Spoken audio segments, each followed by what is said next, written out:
خلصنا شوي هون. شوفوا كيف شطت الجبنة. اكتبولنا انتو يا جماعة شو اخباركم. طبختنا اليوم هي الفاهيتا. عندي هون كمية من الفلفلة الحمراء والصفراء والخضراء. عندي هون شي كيلو وشوي شيش، اكتر من كيلو وشوي كمان.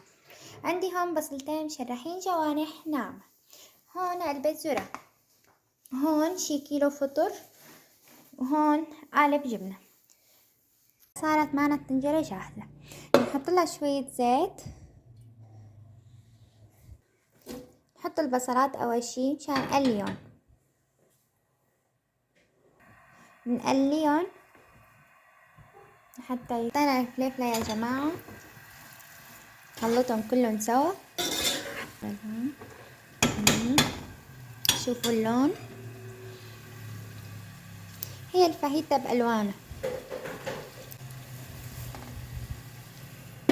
سكرهم شوي لحتى يتدبلوا يا جماعة. بعد ما تدبلت شوي الخضرة هلأ رح نضيف بهالشكلها الشيش.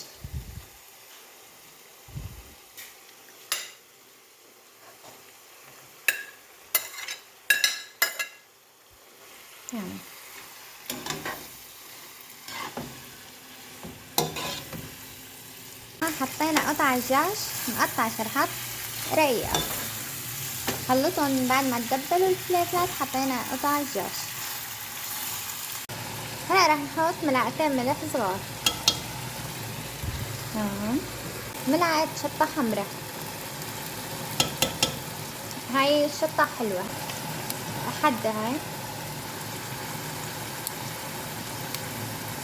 تقريبا شي نص ملعقة. ملعقة فلفل، يعني ملاعق صغيرة طبعا، يعني نص ملعقة أورجانو. تمام.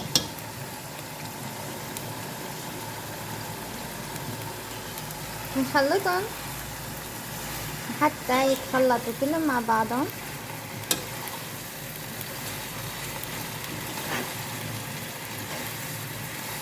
ماما كأنه ما حطيتي كمون.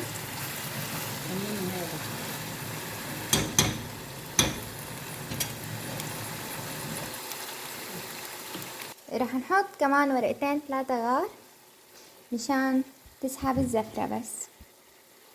ربع ملعقة زنجبيل. ربع ملعقة زنجبيل. نص ملعقة كمون كمان. نص ملعقة هيل. نص ملعقة هيل. نحركهم منيح عشان هلا بنخليهم لحتى ميتهم تنشف. تمام. نغطيهم. سبكوا شوي. رح نضيف فطر. هلا يا جماعة في ناس ما بتحط الفطر، بس نحن بنحط لها فطر. يلا ماما حطيها.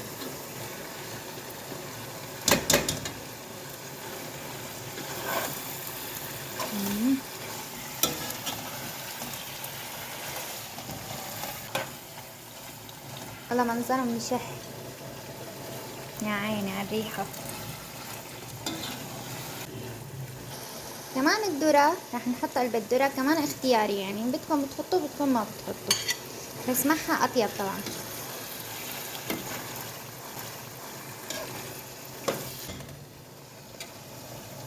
انتوا اكتبوا لنا بالتعليقات كيف طريقتكم بالفاهيتا. هلا فتحنا كيسين سمون لانه ما شاء الله عيلتنا كبيرة. عندي مايونيز. يلا هلا رح نضيف الجبنة. بدي الفطور.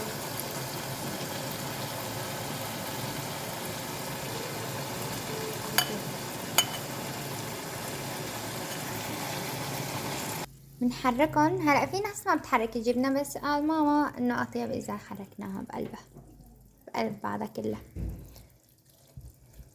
نلف. هلا اول شي خلصنا كل المراحل. بدنا نحط بقلبها ملعقة مايونيز تقريبا كبيرة.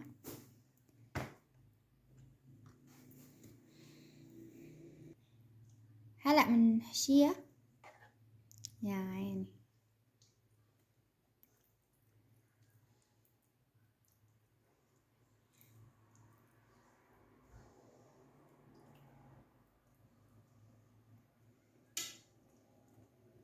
تمام جماعة، حمينا الفرن على درجة حرارة وسط، يعني 50 تقريبا.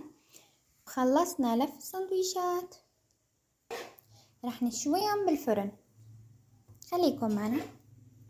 وهيك يا جماعة خلصنا شويهم. شوفوا كيف شطت الجبنة. اكتبولنا انتو بالتعليقات كيف بتسووا الفاهيتا. لا تنسوا الاشتراك والاعجاب بالصفحة.